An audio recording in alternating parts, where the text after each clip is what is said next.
And then before we head out to lunch, we have one more panel for y'all. And we're going to be talking about monetizing global macro trends. We have a couple people here that I'm going to introduce shortly. Alexandra Valentin, who is a founding partner at Tiempo Capital Partners, where she serves as Chief Strategy Officer and Head of Puerto Rico. Ignacio Canto, who is founder and president of and portfolio manager at X-Capital Group, and John Mauldin, who is the chairman of Mauldin Economics, financial expert and multiple times New York Times best-selling author. He pioneered online commentary for investors with publication, Thoughts from the Frontline. So please help me welcome them into the stage for our next panel, Monetizing Global Macro Trends. Thank you.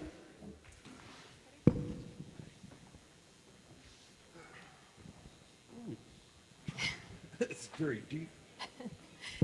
Good afternoon, everybody. My name is Alexandra Valentin. I'm a founding member at Tiempo Capital, a multifamily office based in Miami and Puerto Rico. Today, I'm joined by Ignacio Canto, president of X-Capital, and John Mauldin of Mauldin Companies. We have a lot to go through today, and I know it's almost lunchtime, so hoping to keep this dynamic. If you have any questions from the audience, please feel free to raise your hand and ask the panelists some questions.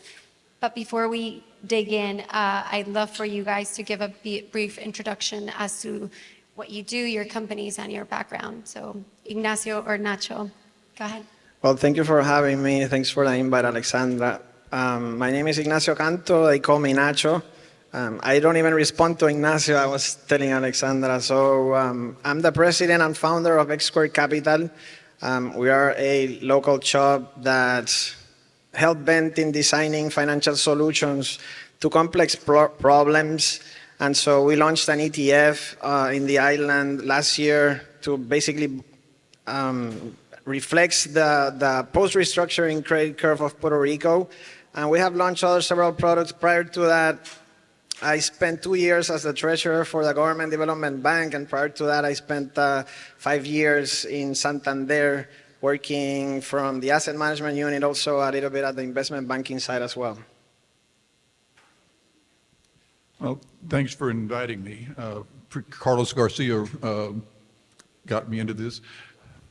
John Mauldin. I have a publishing company called Mauldin Economics that we publish a lot of different investment newsletters. I've been writing mine for 25 years. It's free. You just go to our website and you're one of my million closest friends. Fairly large circulation. I'm writing my 8th book. We'll finish it here. Hopefully my publisher wants me to finish it by the end of the month. It'll be out next year on what I think is a coming crisis at the end of this decade, and especially centered around our debt in the U.S. and what we're going to have to do about it to fix it. I'm starting some longevity-based clinics around the country, but here in Puerto Rico as well. I run some money and other entrepreneurial type activities. And I'm just excited to be here. I've lived in Puerto Rico now for 6 years, almost to the day. And we love this place. So anything I can do to help, I'm around. So let's jump into your questions. They were great questions. There's a lot to talk about today.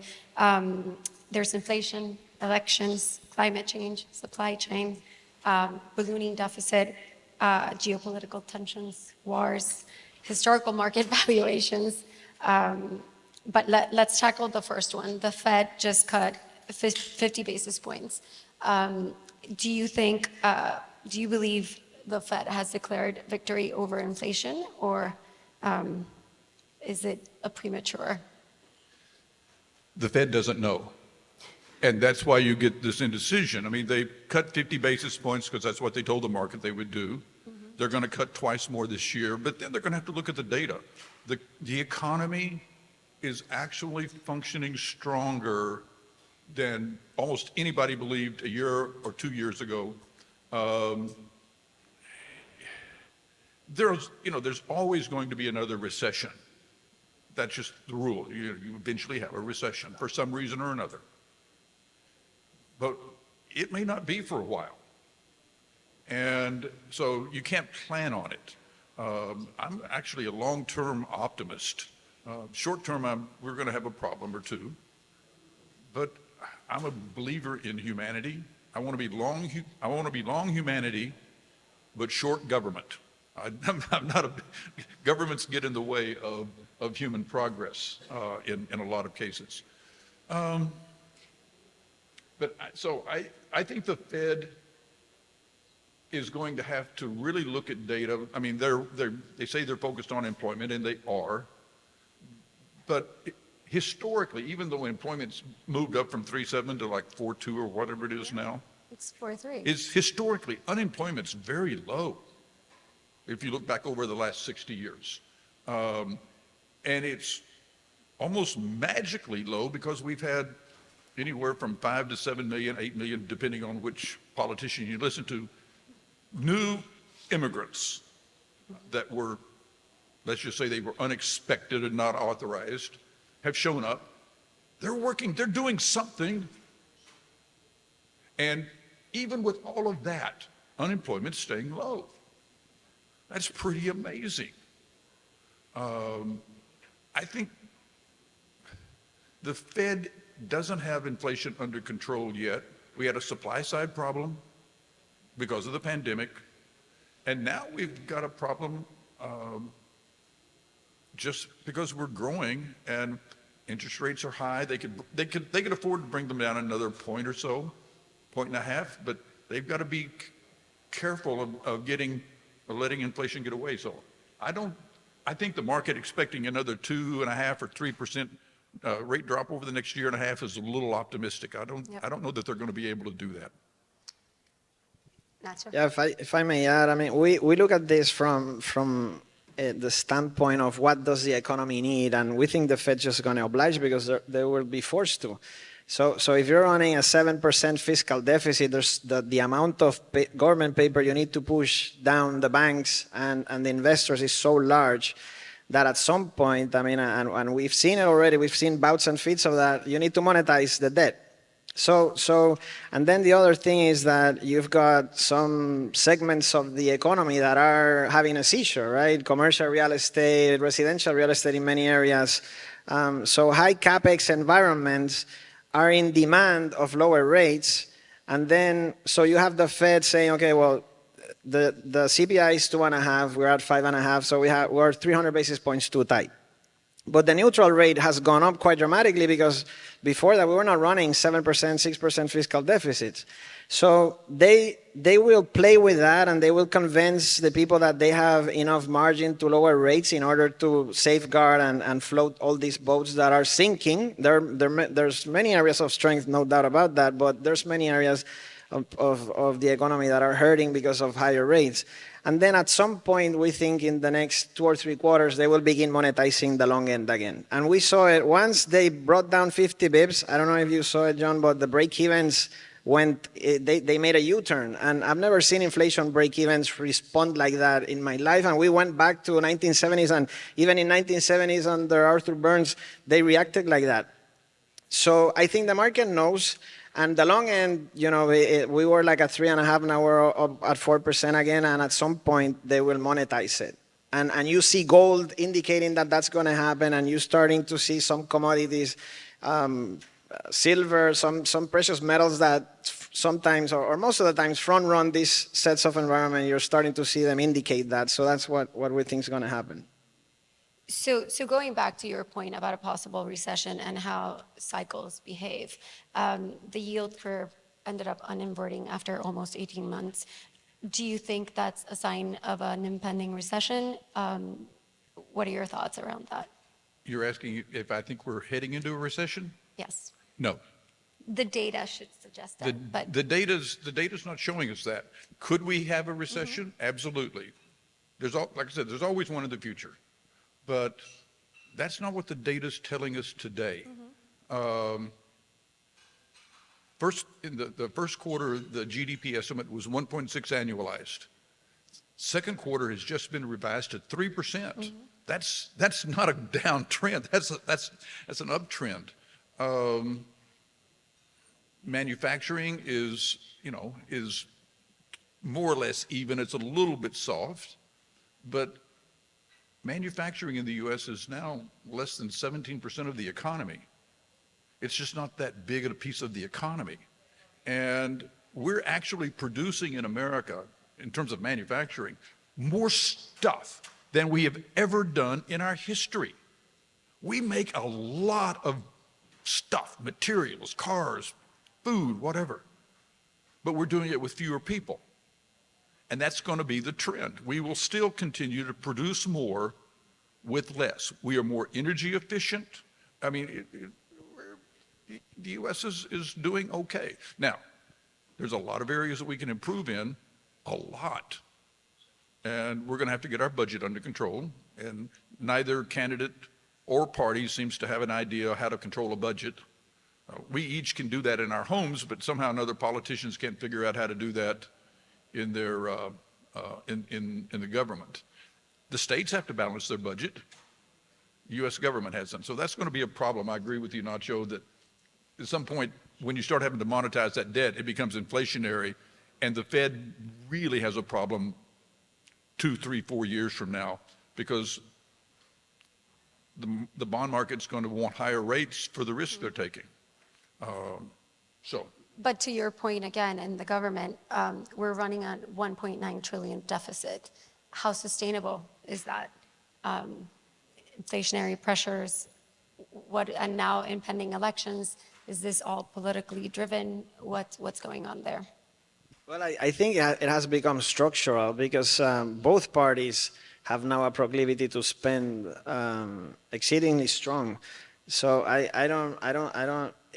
it probably has become political because now the people of the United States demand fiscal spending and handouts, and it's a slippery slope because we've seen that here, we've seen that movie playing out, except we didn't have the dollar or a printing press, but certainly it's an unsustainable path, and once you're down that path, it becomes very hard because it's not politically viable to start cutting costs. We were talking before this panel that once you need a crisis to fix the crisis, you need like a trigger, and so unless we have a significant trigger, and that might come because of inflation that becomes unhinged because of the large amounts of debt that the Fed needs to monetize, we won't see a fix in terms of the fiscal trimming. Well, I've been saying for a long time that the deficit problem will not be solved until we have a crisis, because neither party wants to solve it. We have two presidential candidates who are competing to promise more benefits that are more expensive. I mean, now, the good news is almost everything they're promising won't be able to happen. Kamala Harris won't, the Republicans, 70–80% probability of controlling the Senate. That means that she's not going to be able to get those big spending things through. And a lot of things that Donald Trump wants to get through are not going to go through as well. They're just making promises that sound good and hope to get elected. But on the path that we're currently on, I mean, we're a year away from having $1 trillion in interest just on the debt. I was writing 10 years ago, my bearish 10 years ago said my bearish view was that by 2030 we would have 50 trillion of US debt, and people were telling me, John, you're so bearish, it'll never get that bad. And now my projection is for over 60 trillion. And we will be spending in interest in 2030 $2 trillion. $2 trillion just on the interest. That'll be our biggest line item. More than defense, more than Social Security, more than Medicare. Can't do that. That's not sustainable. That's why you will have a crisis. And when they give you your last cigarette and say, would you like a blindfold? Then you start thinking about solutions. And so in the middle of a crisis, we'll have some solutions. There's ways to deal with it, but you're going to have to make the bond market go back to sleep. So that's what will happen. Yay, crisis. So there's a crisis coming. So you spoke about elections. Elections are a month away or 3 weeks away. What are your expectations there, and how do you think that's going to affect the equity markets that have been on this upward trend for so long?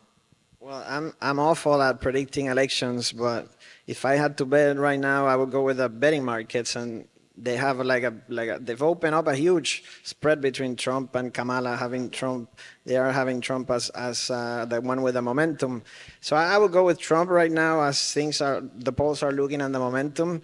David Servo's a strategist from Jefferies wrote an excellent piece about 3 weeks ago saying that if Trump wins, capital is going to be favored, and if Kamala wins, equitability is going to be favored. That is labor. So what does that mean? If Trump wins, you'll see a nice rally in certain areas of the market that are to be favored: industrialization, materials, commodities, oil, I guess. And if Kamala wins, well, you'll see services and consumption rallying, and obviously the yield curve, because he's going to stimulate on the supply side, and that's more expensive than passing through direct expenditures and handouts through Congress, which is what the equitable solution or the labor favoring candidate would bring. So on either side, you still see the rally continuing on the equity side? I think so. Yeah, I think the momentum is on the equity rally, and so I think it's just going to continue. And it has started discounting a Trump win. If you look at like the GSEs, Fannie and Freddie, they react to Trump very strongly. It started reacting very strongly on Monday as a result of the polls that we saw on the weekend. So I think the market is beginning to move to discounting a Trump win. Obviously, that can change. Both are very volatile in when.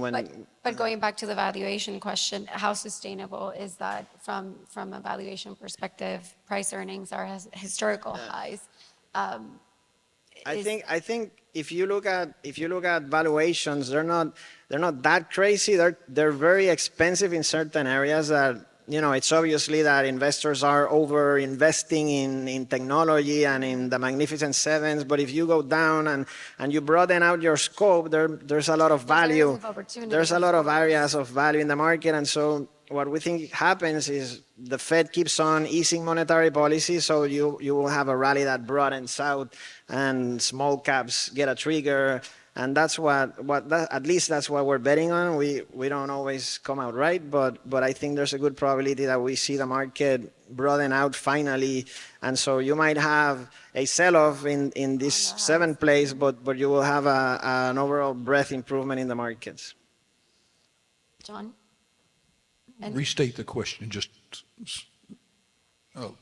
Just going back to the valuation on the equities right now, and valuations in a lot of stocks are stretched. I mean, when the S&P's up 40% over the last 12 months, now it's happened in a small group of stocks. There's a lot of stocks that are still undervalued. So this is not I don't think investors should be investing in index funds. You need to be very targeted and very focused on which companies and which stocks you want to be in, because you can find value out there. If I'm looking at the stock market, I want to be in companies that have raised their dividend every year for the last 25 or 30 years. I want to be in companies that have a sustainable business. I want a lot of alternative investments in my portfolio, because there's some really fabulous alternative companies out there now. But I don't want to be an index investor. I don't want to invest in the Russell 2000. I don't want to invest in the S&P. I want to invest in companies that give me a reason to invest in them. I'm more defensive right now than I would be, but then I've always been kind of played that way. Yeah. So back to that, what other asset classes are you looking at? Where do you see value on the alternative There's value in side? almost every asset class somewhere. So, I mean, I'm still a big believer in energy. I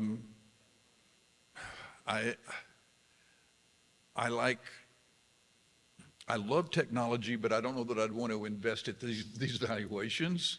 But that's what I said a year ago, and I was wrong. So I don't know that there's an asset class that I would say I want to be in that class. I'm not a class picker. I'm a stock picker or a specific company. Product or Yeah. I mean, I don't want to own, 10 years ago, if you said, do you want to own NVIDIA or you don't want to Intel? Well, I mean, people would have picked Intel. That was the safe bet.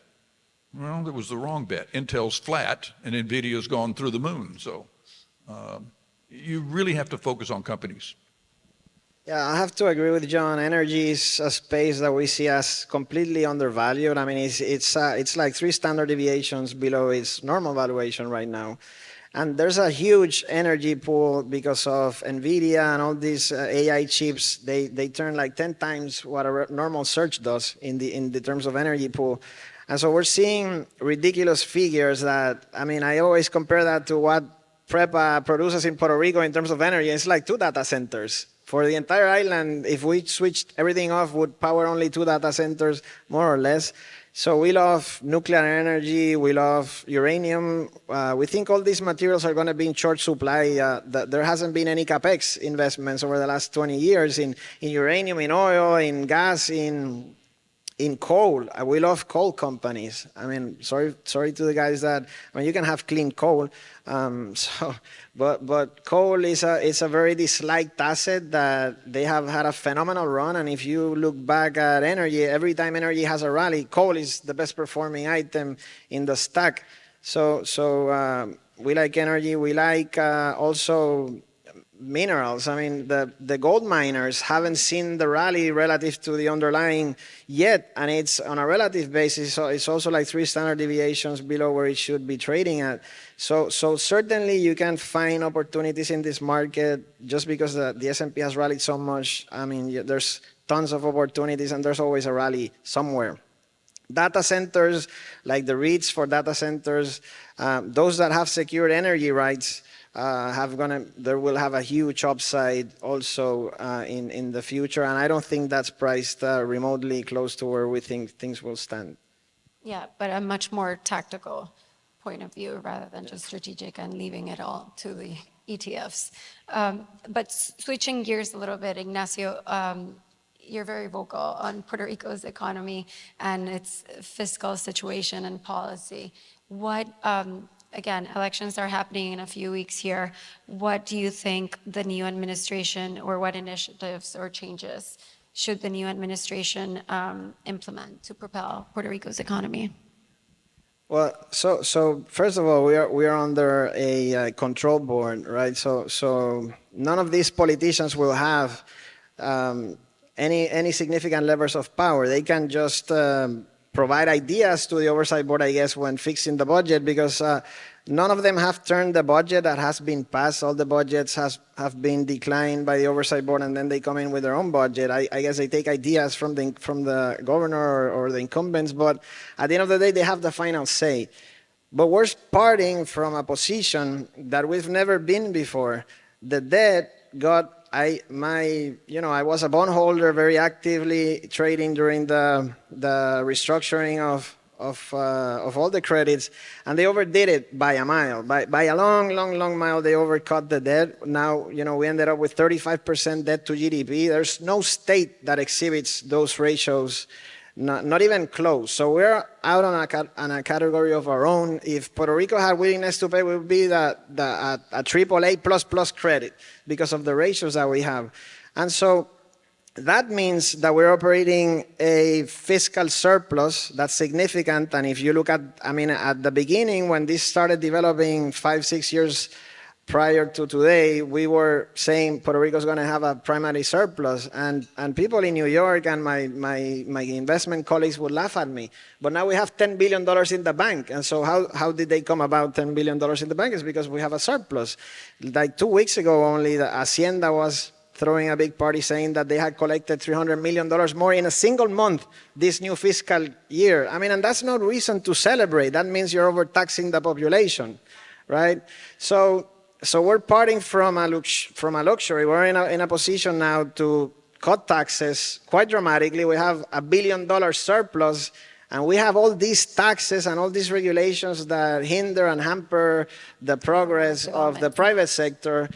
And there's this thing called the Laffer curve, that for every unit of taxes you collect less and less because you're killing your productivity base, and we're way past that. And so that works in our favor. So if we eliminate one tax, I'm pretty sure we're going to collect 1.5. But the governor needs to convince the board to take that risk. And we have a $10 billion reserve base that allows them to take that risk, plus an ongoing surplus, but it takes them convincing, and unfortunately the oversight board, or at least that's my impression, I don't know anyone there, I haven't talked to them either, they've taken a very anti-progress view of Puerto Rican economy since day one. I mean, all the projections, right now, if you look at the only bankruptcy item that's left, which is PREPA, they argue that we are going to be having a declining curve of energy demand forever. And that, you know, if you look at the demographics, they think that we're going to have 2.5 million residents in 10 years. And so it's a depressing panorama, rather than taking it from a position of strength and saying, okay, we have the opportunity, we have built this base because we overcut the debt, we crushed bondholders, and now we have an excess surplus because we have a very low debt service.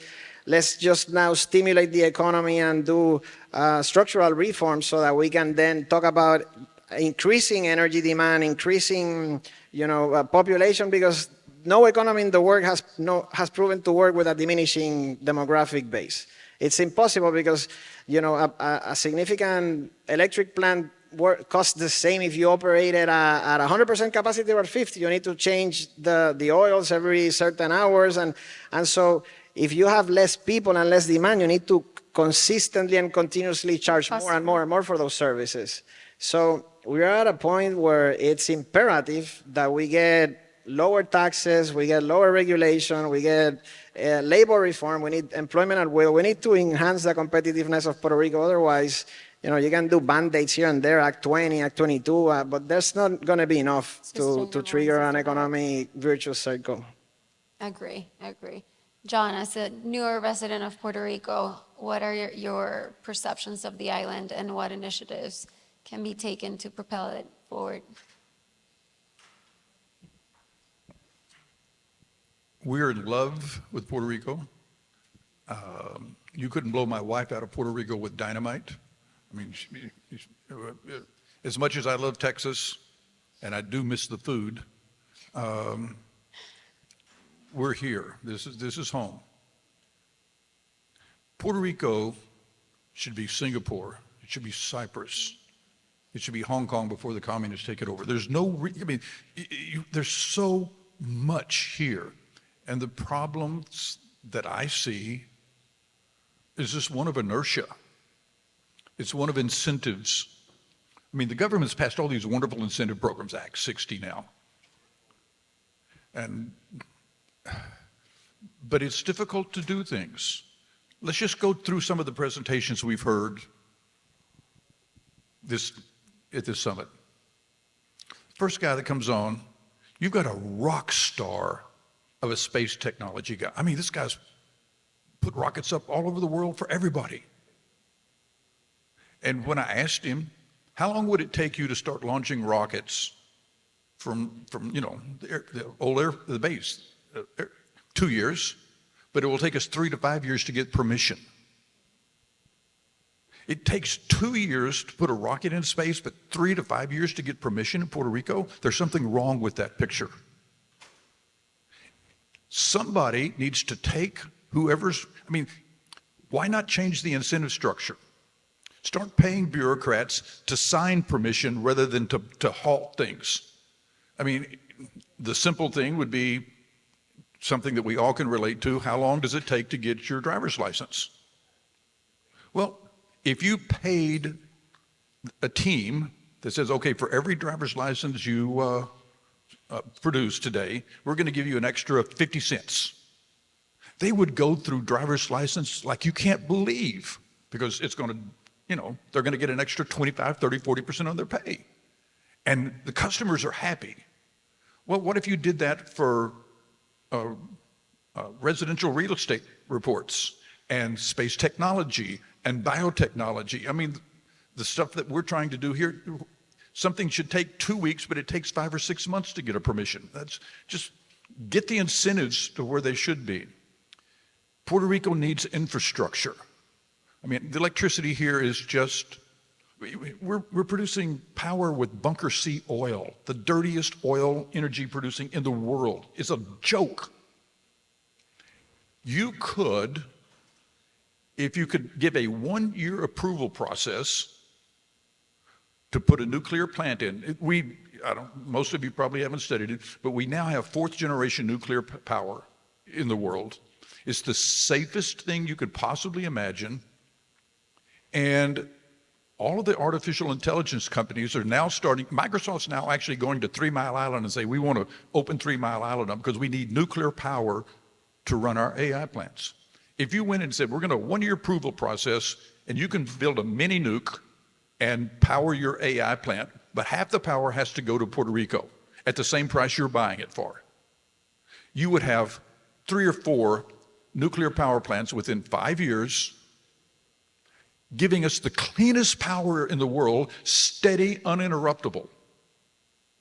I mean, what the power company was doing, with bringing power in from the Dominican Republic, awesome. Why not stand up and scream at the United States Congress and say, we want an exception so that we bring natural gas in from Texas without having to go through the Jones Act? One exception, just let us bring U.S. natural gas in and convert those old nasty plants. They can be converted to natural gas. Clean, uninterruptible, and much cheaper. Roads.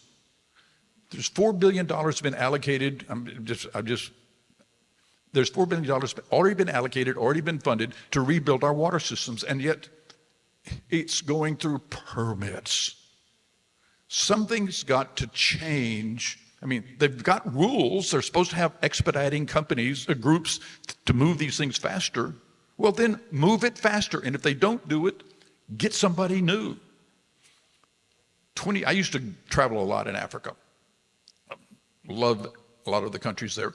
They elected a president in Tanzania some couple of decades ago because they couldn't get anything done. So this guy says, I'm going to reform things. And he got elected, and people would come say, I can't get my company started because I need this permission.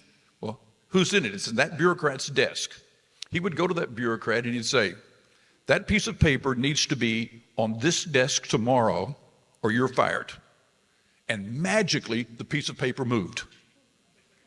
And then he would go to the next bureaucrat. He just went down and all of a sudden, Tanzania now is a functioning country.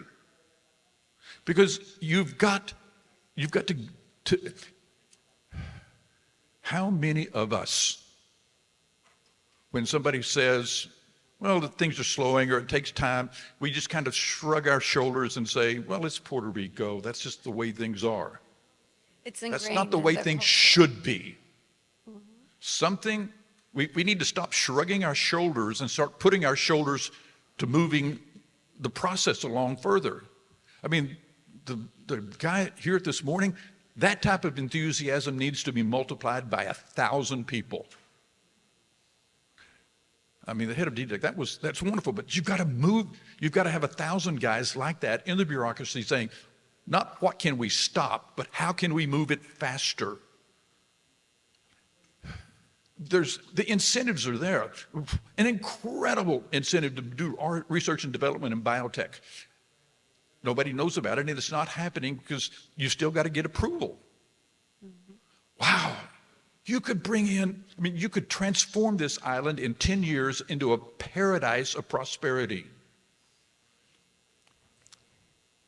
And then people are, well, what are you going to do for the little guy? Okay, there are 53,000 low-income housing units in Puerto Rico. It's the 3rd largest low-income housing area in all the United States. Now, there's another 11,000 that the government supports on top of that. But those 53,000 homes, you've all driven past them, they're not the best. There's a program in the U.S. that says you can take say there's an apartment complex that's got 250 homes in it. And if you tear that down and build a new one,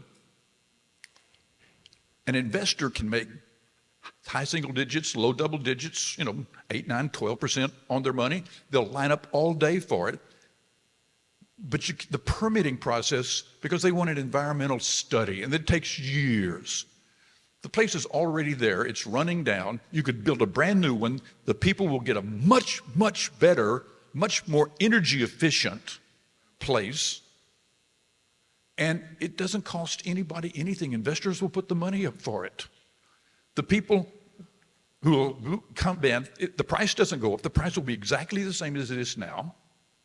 And 50,000 people, families, get better homes. You just have to get the process to work. If you've got a unit of 250 apartments, you've already got the environmental impact. You know what it is. We're going to tear it down, and we're going to put another one much better, cleaner, and more efficient in front. The approval process should be 3 months, not 3 years. You take it to 3 months, all the jobs that it could create. Now, you may end up having to pay people more to make them work. But you know something? Incentives matter. Maybe it's not $12 an hour, maybe it's $15 an hour, maybe it's $20 an hour. I don't know, but it's a rounding error in the total cost. Incentives matter. Puerto Rico should be the island that just is one of the most important islands. We could be the third largest spaceport in the world in 7 years if we just got it approved. Wow, what a concept. So that's my preach. I'll stop preaching and Nacho, Nacho, you want to rain on my parade? any comment to that? Yeah, no, I agree. There's an incredible potential to be unleashed here. I have one observation because I've always, you get when you're live here since I was born, right, and you start getting tired of the same ideas being repeated and paraded on and on and on, and so, we've had ever since I have a conscience about politics and the state of government in the island.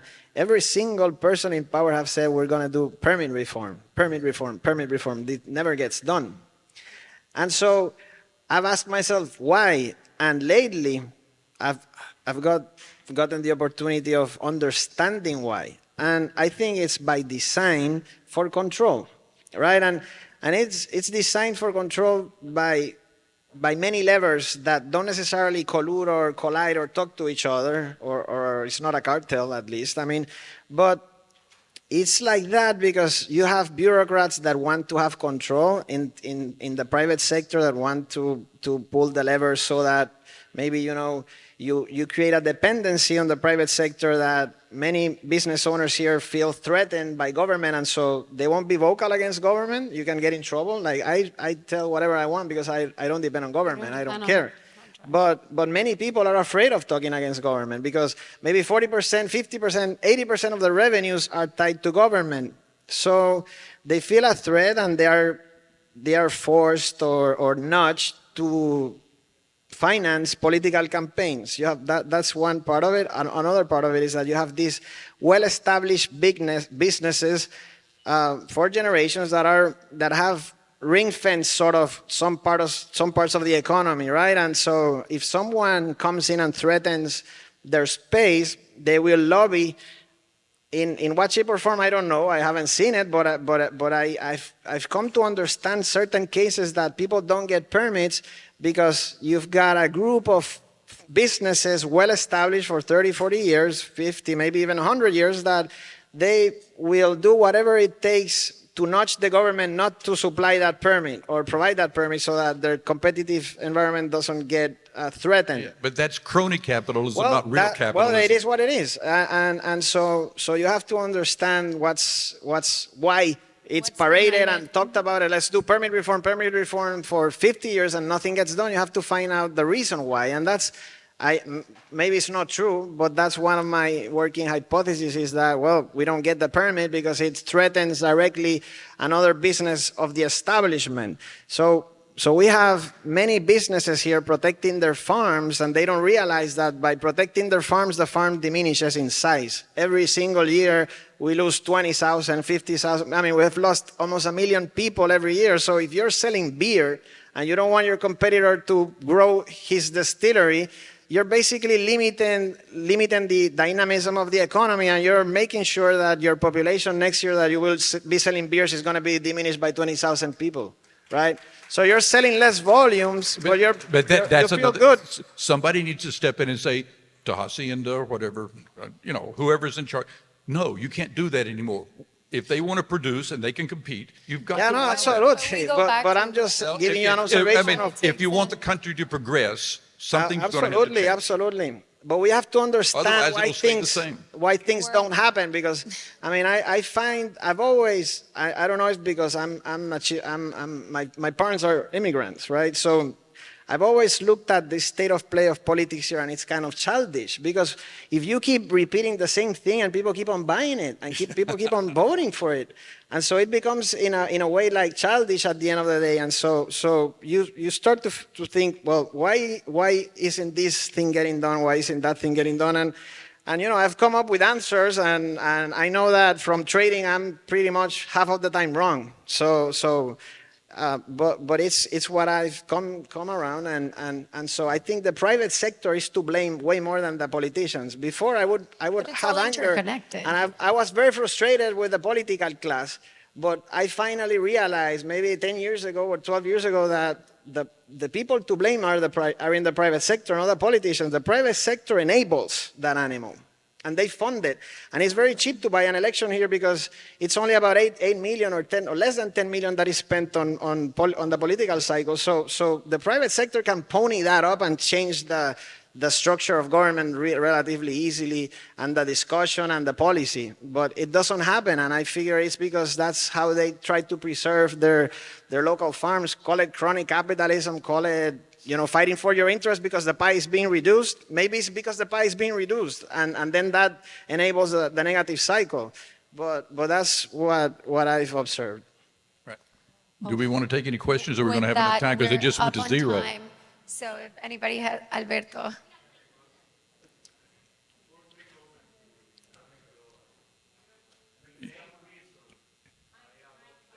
Yeah, we're going to need to hear you. I'm sorry. The main reason, and probably I have not shared this before, that I adopted with such a passion and purpose back in 2012, Act 20 and 22, was to disrupt the control that these families of the private sector have in Puerto Rico. And you are correct. The problems are not the politicians. The problem are these ruling families that doesn't want Puerto Rico to progress. And they are the ones that are opposing Act 2022, are not the politicians. So don't be fooled by what. So you hit it. You hit it. I think that's Alberto Baco there. I can't see much because of the line. Yes. Thank you for your comment. I've concluded something in that light, but I don't think that I don't think they know that their actions lead to a negative outcome in Puerto Rico. I think they would like Puerto Rico to progress. I don't think they come from a negative view that we want Puerto Rico to be diminished, because then their businesses get diminished. I think they want to progress it their way. Exactly. The second comment is everybody is entertained with the Jones Act. The Jones Act benefit a lot of people in Puerto Rico, so it's a problem for some sectors, but it benefits others. The real problem is Act 75, which is a protectionist legislation that is costing the consumer so much here. That's the problem. And you also nailed it, because you said how much all these legislations to protect the permits, the control hits the consumer. So you hit it on the second way. The only comment that I have, and we are trying to have a conversation here, that I maybe don't agree, is the fiscal board. You said that maybe the governor will tell the fiscal board. It's the opposite. The fiscal board will be telling the governor what he has to do or what she has to do. The power is there. And the power is there because they can approve budget or not approve. And now they have Jose Perez Riera there, which I respect. And I have dedicated myself over the last 12 years to promote Act 2022. But the guy that put the legislation through was Jose Perez Riera back in 2012. And Jose Perez Riera is a fan of having the best consulting firms doing studies and helping him. He has McKinsey and he has BCG creating updates to plans, and basically they will be directing and creating a continuity of strategic plans through the fiscal board. So this is the first time that the fiscal board will be getting into economic development. So for me, that's a light at the end of the tunnel, because they have not done it up to now, but they are beginning to do it. So that's something I want to I agree. You're making a good point, but and this is a great conversation, but we need to move. We've got some other people that want to ask questions. In and the by way, meantime, I have a thank you. comment for him about the oversight board, and I understand where the levers of powers are, but the oversight board is a political entity. And if you read Promesa at verbatim, you will see that they haven't followed not even a sentence of what Promesa says. And that's because they have been reacting all along to political incentives and political pressure. So rather than following the bond waterfall, they said, oh, you don't have a lien and this bond is worthless. And that's all responding to the paternalistic socialist bent of all the political parties in the island. So I do think that if we have a governor with character, right, that can rally the people like Milei has done in Argentina, the oversight board will bend, and they will allow tax cuts and will allow supply side economics to take hold. But you need character. You need to show that you have the strength of the political might and the people, and they will bow to that, because at the end of the day, they respond to political incentives as well. Any other questions? I know we're almost out of time and it's lunchtime. I've got a question. John over here. Sorry. Hi. Would you ever consider running for governor? Because I found your message to be compelling. I was very involved in Republican Party politics for 20 years in Texas. I left, and I will never get back. I never want to get back in politics. I saw it from the inside, and I would never run for office for anything. I encourage other people to. That's a young man's game. I'm 75. But thank you. That's a nice compliment. Thank you. Any other questions before we break? Well, thank you both so very much for today. And Thank you very much. for your questions. Thank you.